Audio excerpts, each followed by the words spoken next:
कि भाई एक तो आपने जो ये हैंडशेक वाली हरकत की, आप किसी फीफा इवेंट पे करके दिखाओ या ओलंपिक्स में करके दिखाओ, तब करोगे क्या ऐसा कुछ? क्योंकि तब तो आईसीसी नहीं होगी ना आपको बचाने के लिए। We are obsessed with Pakistan, our media is obsessed, our particular movies जो हमारी बनती हैं, सब कुछ it shows our obsession with Pakistan. क्यों? कितनी बार तो हमने ही आपको बताया कि भाई बात हो रही है इजराइल ईरान की, 50-60 बार 100 बार तो पाकिस्तान का ही नाम ले लेते हैं यहाँ पे। एंड अगर इतनी ज्यादा प्रॉब्लम थी तो बॉयकॉट करना ही था ना, शुरू से ही कर देते। तो भाई ये जो अभी हुआ, ये हैंडशेक का किस्सा, ये सिर्फ क्रिकेट तक सीमित नहीं है या स्पोर्ट्स तक सीमित नहीं है। ये बताता है एटीट्यूड ऑफ आवर कंट्री, ये बताता है कि कैसे आईक्यू हमारे देश का गिरता जा रहा है। पाकिस्तान की तरफ से ही देख लो, वो भी कहेगा कि भाई रॉ इंटरफेयर करता है पाकिस्तान की इंटरनल पॉलिटिक्स में, बीएलए को सपोर्ट करता है, हर टाइप के टेररिस्ट अटैक्स कराता है। आपने तो इंडस वाटर ट्रीटी ही अबेंस में डाल दी। अगर असली में किसी को बॉयकॉट करना है ना, तो इसराइल को करना चाहिए बॉयकॉट। इस टाइप के दिखावे से कुछ नहीं। Highly anticipated India versus Pakistan match finally हो तो गया ही।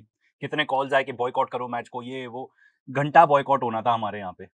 पर शॉकर तब आया जब हमारी इंडियन क्रिकेट टीम के कैप्टन ने हैंडशेक ही नहीं किया कॉइन टॉस के दौरान। ऐसा लेज किया जा रहा है कि जो मैच रेफरी था उसी ने इंस्ट्रक्ट कर दिया था दोनों कैप्टन्स को कि भाई कोई हैंडशेक नहीं होगा। इसके अलावा और भी शॉकिंग तब था जब इंडिया मैच जीत गई और हमारे बैट्समैन सीधा उठ के पहुंच गए पवेलियन, अपने ड्रेसिंग रूम में चले गए, एकदम ऐसे दरवाजा बंद कर दिया जैसे कोई भी ना आ पाए। और वहां पे पाकिस्तान टीम वेट कर रही थी हैंडशेक करने के लिए। जो पाकिस्तान के कोच है माइक हीसन, उन्होंने भी बताया कि भाई we were ready to shake hands at the end of the game and हम बड़े डिसअपॉइंटेड हैं कि ऑपोजिशन ने ऐसा किया नहीं। तो ये जो इंसिडेंट हुआ, ये ऐसा हिस्ट्री ऑफ क्रिकेट में कभी भी नहीं हुआ। शायद हिस्ट्री ऑफ स्पोर्ट में भी ऐसा हो सकता है कि कभी भी ना हो। ऐसा डेफिनेटली हो जाता है कभी, एक आध इंडिविजुअल, कुछ ऐसे इंडिविजुअल्स है, एक आध उनकी कोई स्पैट हो गई ड्यूरिंग द गेम, तो उनको लगता है नहीं भाई उनको गुस्सा है तो वो आपस में हैंडशेक नहीं करेंगे। पर पूरी की पूरी टीम बॉयकॉट कर दे हैंडशेक करना ऑपोजिशन टीम से, ये आई डोंट बिलीव कभी भी हुआ है। जब हमारे इंडियन क्रिकेट टीम के कैप्टन से पूछा गया, सूर्य कुमार यादव से, कि क्यों नहीं किया आपने हैंडशेक, तो उनका रीजन भी सुन लो। I think we had perfect our government and BCCI, we were aligned together, and rest we came here, we took a call, and I feel we came here just to play the game. I think that's and we gave the proper reply. Proper reply की तो ऐसे बात हो रही है भाई, ये कोई वॉर नहीं है कि आपको बिफिटिंग रिप्लाई देना है। ये एक स्पोर्ट है, इसको स्पोर्ट की तरह ट्रीट करो आप please. I feel few things in life are ahead of sportsman spirit also. देखो, अगर स्पोर्ट्समैनशिप की बात है तो फिर आपको मैच ही नहीं खेलना चाहिए था, पूरा मैच ही बॉयकॉट करना था, ठीक है। और इसके बाद सरप्राइजिंग बात तो ये है कि आप जाके हाथ मिला रहे हैं मोहसिन नकवी से, जो कि हेड है पाकिस्तान के क्रिकेट बोर्ड के, एशिया क्रिकेट काउंसिल के भी हेड हैं, इंटीरियर मिनिस्टर हैं पाकिस्तान के, and it is believed he is the closest man to the Pakistani military. तो आप इस आदमी के साथ कैसे हैंडशेक कर रहे हो? एंड भाई यहाँ पे मॉरल हाई ग्राउंड कहाँ गया आपका? पाकिस्तान का जो क्रिकेट कैप्टन है सलमान आगा, आप उनके साथ हैंडशेक नहीं कर सकते? मतलब ये कहाँ का लॉजिक है? इसके बाद ये हुआ कि पाकिस्तान ने भी पोस्ट मैच प्रेजेंटेशन जो थी वो स्किप कर दी in protest of the behaviour of the Indian cricket team. भाई अब हमारा देश कहाँ पे स्टैंड करता है इस सब इंसिडेंट में, उसके बारे में तो बाद में बात करेंगे, पहले बात क्रिकेट और स्पोर्ट्स की कर लेते हैं। भाई पाकिस्तान क्रिकेट बोर्ड ने भी जाके कंप्लेन किया है, पर आप जानते हैं कि आईसीसी का चेयरमैन कौन है, तो इसके बारे में तो कुछ होने वाला है नहीं, इस पर्टिकुलर कंप्लेंट के बारे में। एंड एज इफ हम लोगों को ऑलरेडी नहीं पता था कि भाई क्रिकेट स्पोर्ट तो शायद कितना ही होगा, ये ज्यादातर तो बिजनेस है एंड टूल है पॉलिटिक्स के लिए। एंड इस पर्टिकुलर इंसिडेंट ने कि हमने जाके उनके साथ हैंडशेक ही नहीं की, इससे तो ये प्रूव हो जाता है बियॉन्ड एनी डाउट कि क्रिकेट सिर्फ पैसा है, ठीक है। स्पोर्ट्स की तरह हम इसको शायद ट्रीट भी नहीं करते हैं। अच्छा, इसके अलावा इंडियन प्लेयर्स ने और जो हमारे कैप्टन है उन्होंने भी कुछ पर्टिकुलर स्टेटमेंट दी है, वो भी देखने लायक है। वो कह रहे हैं कि भाई we stand by the families of victims of Pahalgam terror attack, we express a solidarity, and वो कह रहे हैं कि जो विन है हम उसको डेडिकेट करते हैं to all our armed forces जिन्होंने बहुत ही ब्रेवरी दिखाई। तो भाई ये तो इन माय ओपिनियन सरासर उल्लंघन है आईसीसी के रूल्स का, क्योंकि आप कोई भी इस टाइप की पॉलिटिकली मोटिवेटेड स्टेटमेंट दे नहीं सकते, एंड ये 100% पॉलिटिकली मोटिवेटेड है। आप एक मैच के दौरान आप इस टाइप की बात कर रहे हो कि भाई हम हमारे आर्म फोर्सेस को हम डेडिकेट करते हैं, बिल्कुल भी नहीं सूट किया ये, बिल्कुल भी नहीं। बहुत सारी स्टेटमेंट्स अभी नहीं आ रही हैं, ओवर टाइम आएंगी, बट ग्लोबली जितने भी क्रिकेटर्स होंगे या स्पोर्ट्समैन हु बिकम अवेयर कि ऐसा कुछ हुआ, वो क्या सोचते होंगे हमारे बारे में। भाई स्पोर्ट्स का मतलब ही है कि आपके जो इस टाइप के बैटल्स है आप उसको सेट असाइड करो, एंड स्पोर्ट्स की हिस्ट्री ही यही है, इसीलिए तो लोग स्पोर्ट्स में ज्यादा इंटरेस्टेड भी रहते हैं। एंड इससे कई छोटे टाइप के एक्शंस में आईसीसी ने एक्शंस लिया है। फॉर एग्जांपल आप ऑस्ट्रेलियन क्रिकेटर उस्मान ख्वाजा की का केस देख लो, ठीक है। उन्होंने शूज पहने थे जिसमें इस टाइप के पर्टिकुलर मैसेजेस थे, all lives are equal, freedom is a human right, and ये सब लिखा गया था पैलेस्टीनियन फ्लैग के कलर्स के साथ। इस तक में आईसीसी ने ऑब्जेक्शन किया था कि आप ये तक भी नहीं कर सकते। वो तो आर्ग्यू कर रहा है अपने आप से कि भाई ये तो पॉलिटिकल स्टेटमेंट है ही नहीं, एंड कहां आपने एक पर्टिकुलर साइड ली इस पर्टिकुलर इस टाइप का मैसेज दिखा के। पर आईसीसी को उसके साथ प्रॉब्लम थी, पर इसके साथ आईसीसी को प्रॉब्लम होगी बिल्कुल भी नहीं, क्योंकि आप और हम जानते हैं कि आईसीसी कौन चलाता है।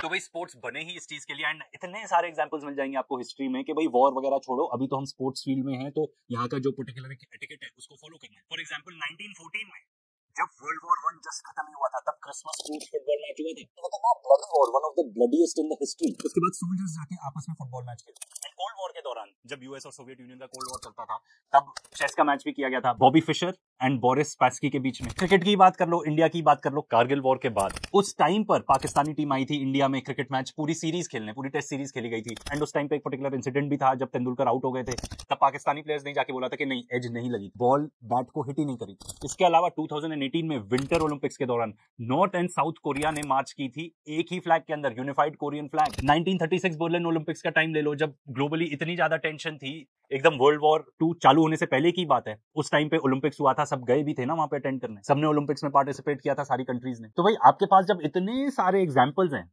ऑफ गुड स्पोर्ट्समैनशिप, अब हमारे खुद के देश में भी है, तब आपने इस टाइप का स्टेप क्यों उठाया? एंड अगर इतनी ज्यादा प्रॉब्लम थी तो बॉयकॉट करना ही था ना, शुरू से ही कर देते। ऐसा नहीं है कि बॉयकॉट के एग्जांपल्स नहीं रहे। 1980 में, 1984 में, 1980 में तो सोवियत यूनियन के अंदर हुआ था ओलंपिक्स, उस टाइम पे यूएस ने बॉयकॉट किया था और उसके एलाइज ने बॉयकॉट किया था। 1984 में जब यूएस में ओलंपिक गेम्स हुए थे, तब सोवियत यूनियन ने बॉयकॉट किया था। भाई स्पोर्ट्स का मतलब यही है कि हमारे जो भी डिफरेंसेस है हम वो सेट असाइड करके हम आए हैं यहाँ पे प्लेइंग फील्ड में, एंड जो भी स्पोर्ट का डेकोरम है उसको फॉलो करेंगे। नहीं तो हर किसी के इतने गिल्ले शिकवे हैं। पाकिस्तान की तरफ से देख लो, वो भी कहेगा कि भाई रॉ इंटरफेयर करता है पाकिस्तान की इंटरनल पॉलिटिक्स में, बीएलए को सपोर्ट करता है, हर टाइप के टेररिस्ट अटैक्स कराता है। आपने तो इंडस वाटर ट्रीटी ही अबेंस में डाल दी, तो फिर अगर खेलना ही नहीं है तो फिर खेलो ही मत, ठीक है ना। पर अगर एक अच्छी चीज जो निकल सकती थी इंडिया पाकिस्तान मैच से, और वो भी नहीं निकली, वो ये थी कि भाई भले ही आपस में जितनी टेंशन चलती रहे, स्पोर्ट एक ऐसा कॉमन कल्चरल प्लेटफॉर्म आप मान लो जिसमें हम एक दूसरे से इंटरैक्ट कर सकते हैं, as decent human beings interact कर सकते हैं, as respectful human beings interact कर सकते हैं। वो भी नहीं हुआ इस कंट्रोवर्सी की वजह से।